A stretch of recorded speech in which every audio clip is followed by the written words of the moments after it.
30 años de su estreno, que fue el 3 de abril del 85. Va a volver este año a las salas remasterizada, la película La Historia Oficial, y tenemos un lujo en saludar a su protagonista, a Norma Leandro, que está en línea. Hola Norma, buen día. Rodrigo Lucich te saluda. ¿Cómo te va, Rodrigo? ¿Cómo te va? Gracias por atendernos. Pero faltaba más. Bueno, ¿qué te genera esto de que La Historia Oficial vuelva a los cines, remasterizada, redigitalizada y Mira, aparte a 3 décadas? Yo, en general, mis películas las veo una sola vez, o dos como máximo, si no hay más remedio.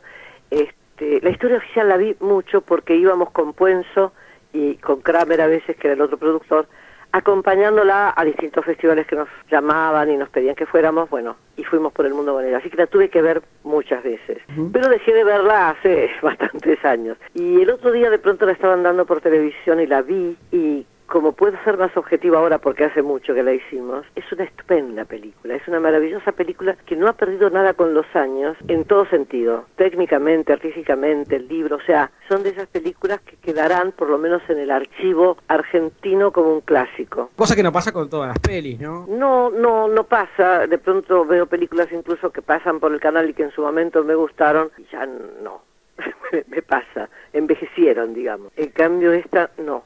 ¿Te pasa eso, que algunas películas que hiciste que te gustaron antes pueden no gustarte hoy? Sí.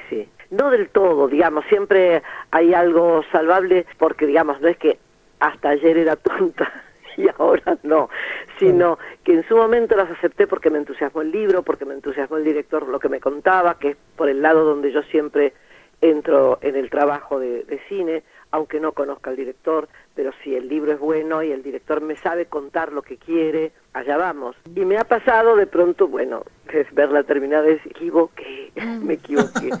¿Qué vas a hacer? Pasa.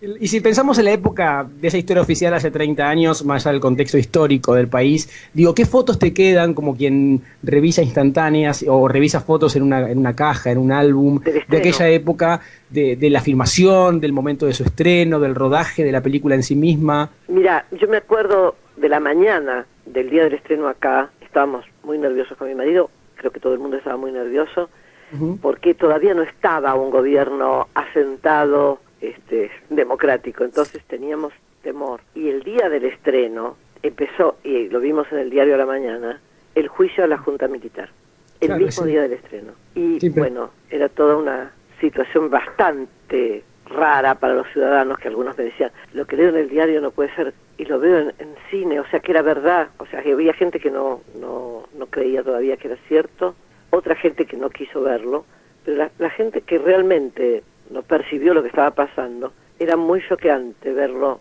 con respecto a una niña, ¿no? La desaparición de una niña, y que está muy bien contado en la película, no está del lado de las víctimas contado, sino del lado de los victimarios, y eso le da la posibilidad a la película de mantenerse en equilibrio contando la historia, que fue muy inteligente de Puenzo hacerlo así. Y el hecho además que eso que estaba pasando en la película, lejos de ser una ficción, la gente lo estaba viendo por la tele, en los noticieros, porque tal vez... Fíjate que la primer toma que hicimos, que es cuando yo voy a la Plaza de Mayo a encontrarme con la abuela, que lo hacía Chela Ruiz, estaban en una terraza, porque todavía no había terminado el gobierno militar, estábamos ahí, que si se entrega del gobierno para hacer una votación o no, en fin, y estaban el equipo, Fuenzo y dos más habría, en una terraza, yo en la calle, cruzando, yendo hacia el grupo de abuelas, y Chela caminando con ellas.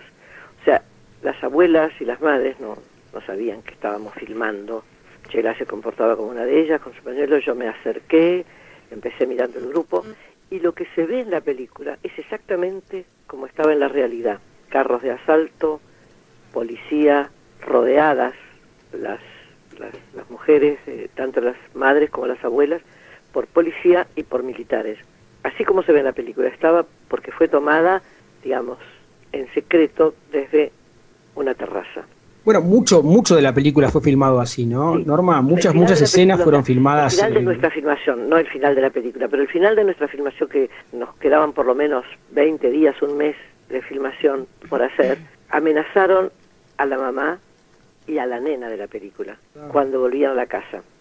Volvió la mujer aterrada al día siguiente a decir que no podían seguir filmando, que bueno, lo que le había pasado era aterrador porque sabían que estábamos filmando, de qué se trataba. Entonces tomamos una decisión, digo tomamos porque me llamaron para tomarla también.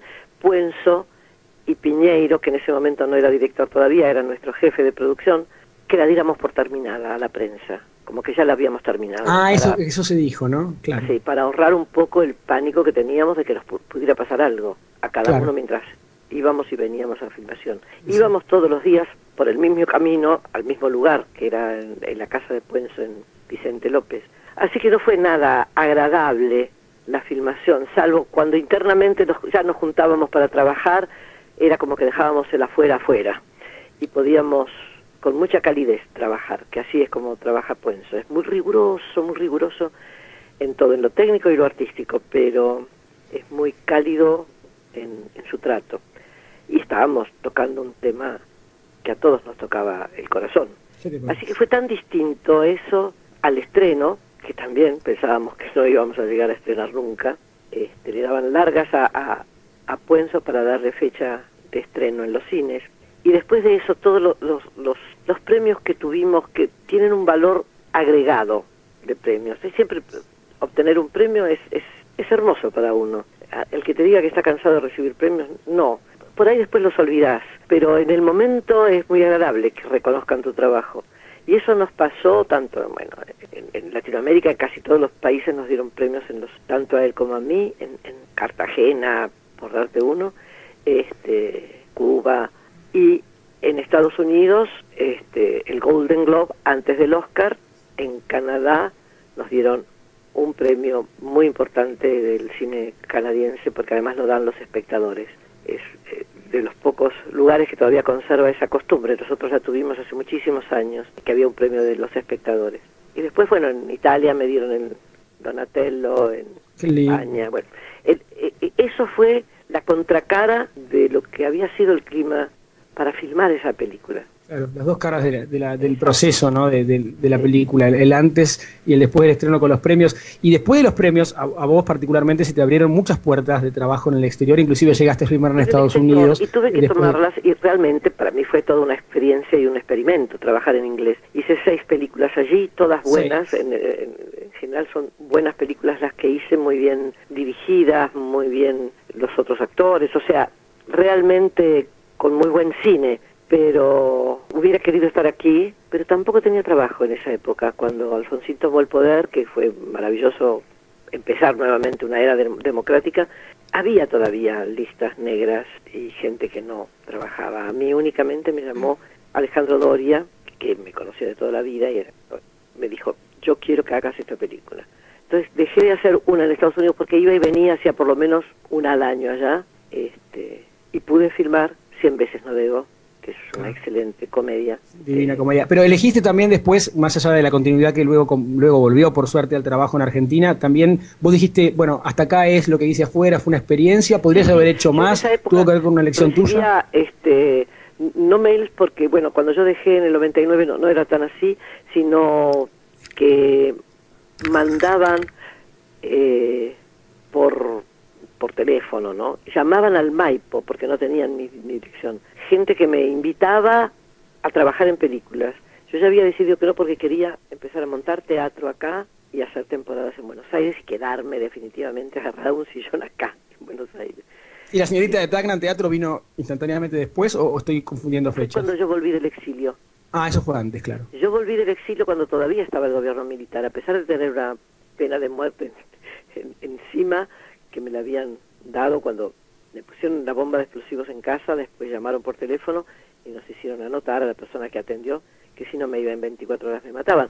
O sea, igual volví cuando murió Politi y nos dimos cuenta todos que nos íbamos a morir de tristeza fuera del país. Sobre todo algunos que no nos adaptábamos a estar fuera de aquí, no porque estuviera mal España, que nos recibió, pero queríamos estar aquí. ¿Nunca sentiste, digamos, esa sensación de terruño propio, de raíz afuera, ¿no? Nunca, más allá del motivo en sí mismo, de la salida, la manera, lo que decís vos, ¿no? Las amenazas y el hecho de volver con esa pena de muerte sobre tu espalda, quiero decir, nunca llegaste a sentir la raíz afuera, siempre quisiste volver, nunca se sentiste plena. Y tampoco sentí que era culpable nadie en la Argentina, salvo las personas que decidieron hacer ese atentado contra mí y los que estaban en el gobierno en ese momento. O sea, nunca pensé, la Argentina, Dios, lo que hace la Argentina, esas cosas absurdas que se hablan y se generaliza, como si todo el mundo fuera así. No, no es así todo el mundo, por suerte.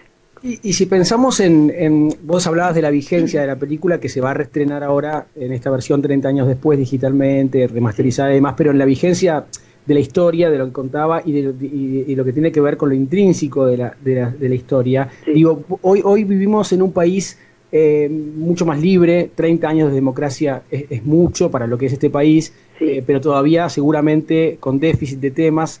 ¿Crees que somos realmente libres para hablar, para denunciar, para decir, para hacer el cine que queremos, para vivir en el país que queremos? ¿Cómo estás vos hoy en esta Argentina 2014? Está pasando, la gente dice lo que le parece. Hasta ahora no he visto correr a nadie con listas negras. Pero más allá de eso, el estreno, a mí lo que me parece hermoso, que lo reestrenen, es que no puede ver gente joven que no tiene mucha idea de qué pasó realmente. Y si tiene idea, a lo mejor es desviada hacia un lado o hacia el otro. En esa película puede realmente entender una situación muy particular y que sucedía comúnmente en otra época. A lo mejor no había nacido ese espectador. Porque es interesante ver cómo la gente joven, sobre todo muy joven, no sabe ciertas cosas de nuestra historia. La historia en general está mal contada en los colegios, pero esa parte de la historia siempre caemos en los malos, los buenos, los derechos y los torcidos, o sea, como si fuera una cosa absolutamente privativa de humanidad el que hizo daño y buenísimo y maravilloso el que no lo hizo. Lo que me parece interesante es que lo vea la gente joven y pueda entender también qué pasó y también se sientan prevenidos a que no vuelva a suceder.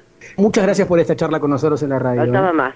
Nos encanta charlar con nuestros artistas. Norma Leandro con nosotros.